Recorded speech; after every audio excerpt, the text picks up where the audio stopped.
Assalamualaikum warahmatullahi wabarakatuh. Halo guys.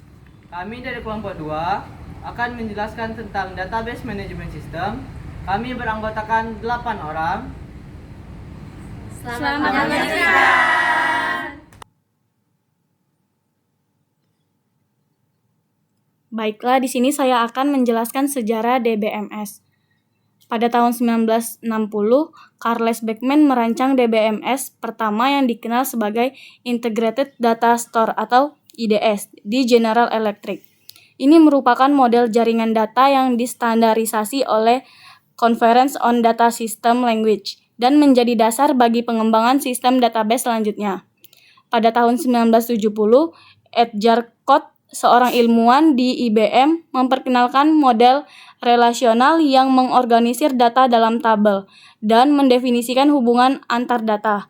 Model ini menjadi fondasi bagi banyak DBMS modern. Pada tahun 1976, Peter Chen mengembangkan model Entity Relationship atau ER yang menjadi alat penting dalam perancangan basis data. Pada tahun 1980, model relasional mulai mendapatkan penerimaan luas dan SQL atau Structured Query Language dikembangkan sebagai bahasa standar untuk mengelola database relasional. Pada tahun 1985, munculnya DBMS berorientasi objek yang memungkinkan penyimpanan data dalam bentuk objek, meskipun adopsinya tidak seluas model relasional. Pada tahun 1990-an, integrasi teknologi objek ke dalam DBMS relasional terjadi, meningkatkan kemampuan sistem dalam menangani data yang kompleks. Pada tahun 1991, Microsoft meluncurkan MS Access yang menjadi salah satu DBMS pribadi paling populer saat itu. Pada tahun 1995, peluncuran aplikasi basis data pertama untuk internet menandai transisi penting ke pengelolaan data berbasis web.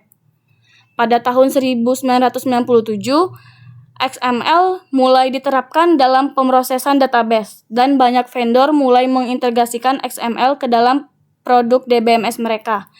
Ini meningkatkan fleksibilitas dan interoperabilitas sistem.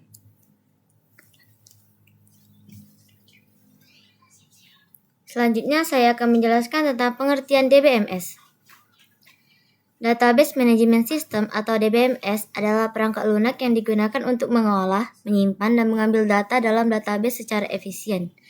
DBMS memungkinkan pengguna untuk mengakses, memanipulasi, dan mengamankan data dengan berbagai fitur seperti pencarian, pembaruan, dan penghapusan data.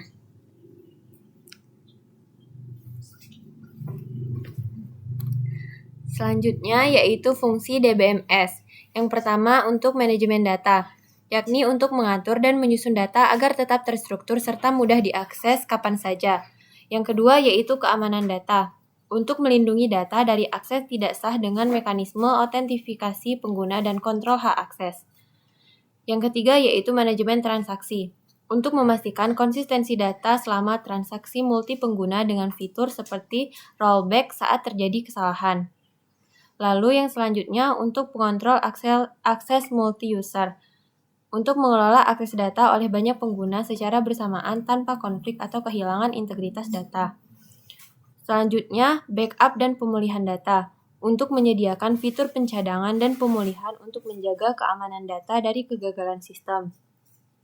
Selanjutnya yaitu manajemen metadata, untuk mengelola metadata yang berisi informasi tentang struktur database seperti tabel, kolom, tipe data, dan relasi antar data.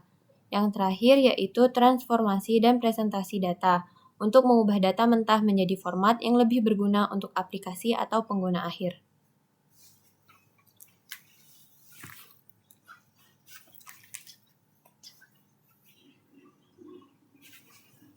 Selanjutnya ada komponen utama DBMS atau Database Management System. Yang pertama ada perangkat keras atau hardware, Nah, hardware ini mencangkup semua perangkat fisik yang diperlukan untuk menyimpan dan mengakses data seperti komputer, hard disk, dan perangkat jaringan. Tanpa perangkat keras, DBMS tidak dapat berfungsi. Lalu yang kedua ada perangkat lunak atau software, merupakan program yang mengontrol operasi DBMS. Software ini menyediakan antarmuka bagi pengguna untuk berinteraksi dengan basis data dan mengelola data secara efisien. Lalu ada data. Ini adalah komponen paling vital dalam DBMS. Data yang disimpan dapat berupa informasi yang diperlukan oleh pengguna dan metadata yang menjelaskan struktur dan hubungan antar data. Lalu ada prosedur. Prosedur adalah instruksi dan aturan yang harus diikuti dalam penggunaan DBMS. Ini membantu pengguna untuk mengakses dan memanipulasi data dengan benar. Lalu ada orang-orang atau people yang mana termasuk semua individu yang berinteraksi dengan sistem seperti pengguna akhir, perancang basis data, programmer, dan administrator. Mereka memainkan peran penting ini dalam pengoperasian dan juga pengolahan DBMS.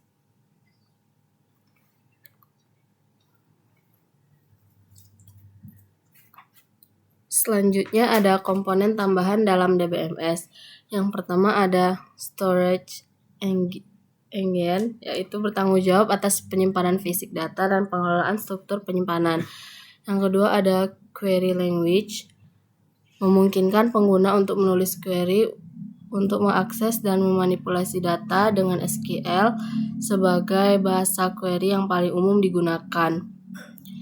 Yang ketiga ada query processor, yaitu untuk mengelola eksekusi query yang dikirim oleh pengguna, termasuk analisis dan perencanaan eksekusi. Selanjutnya ada optimization engine, mengoptimalkan cara query dieksekusi untuk meningkatkan efisiensi. Yang kelima ada metadata catalog, yaitu untuk menyimpan informasi tentang struktur basis data, termasuk tabel, kolom, dan hubungan antar tabel. Dan yang terakhir ada log manager, yaitu untuk mencatat semua aktivitas dalam database untuk keperluan pemulihan bencana dan audit keamanan.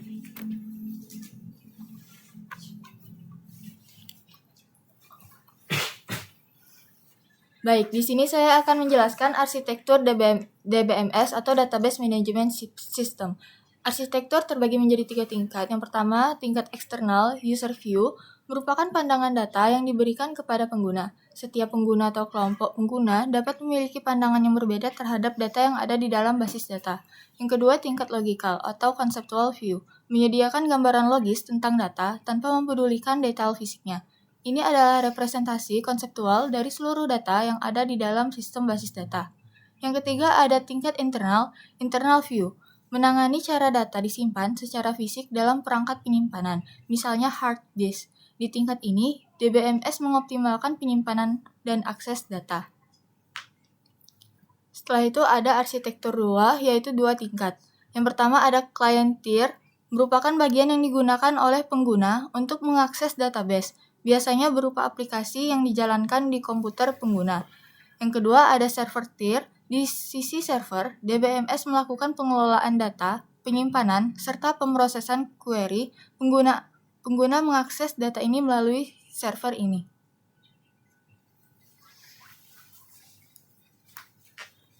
Baik, selanjutnya saya akan menjelaskan tentang keuntungan DBMS. Yang pertama itu adalah independensi data. Independensi data merupakan perubahan dalam struktur data, tidak mengaruhi program yang ada. Yang kedua adalah keamanan data. DBMS dapat menjaga integritas data dan mencegah akses tidak sah. Yang ketiga ada akses bersama. Memungkinkan banyak pengguna untuk mengakses data secara bersamaan. Selanjutnya ada pemulihan data. Pemulihan data menyediakan mekanisme untuk mengembalikan data setelah kegagalan sistem.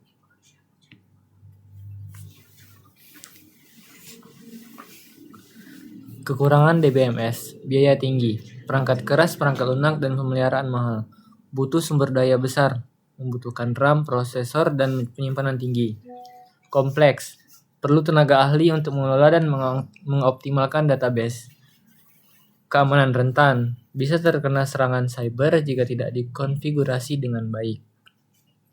Ketergantungan jaringan, gangguan listrik atau internet bisa menghambat akses. Performa menurun. Jika tidak dioptimalkan, pencarian dan manipulasi data bisa lambat.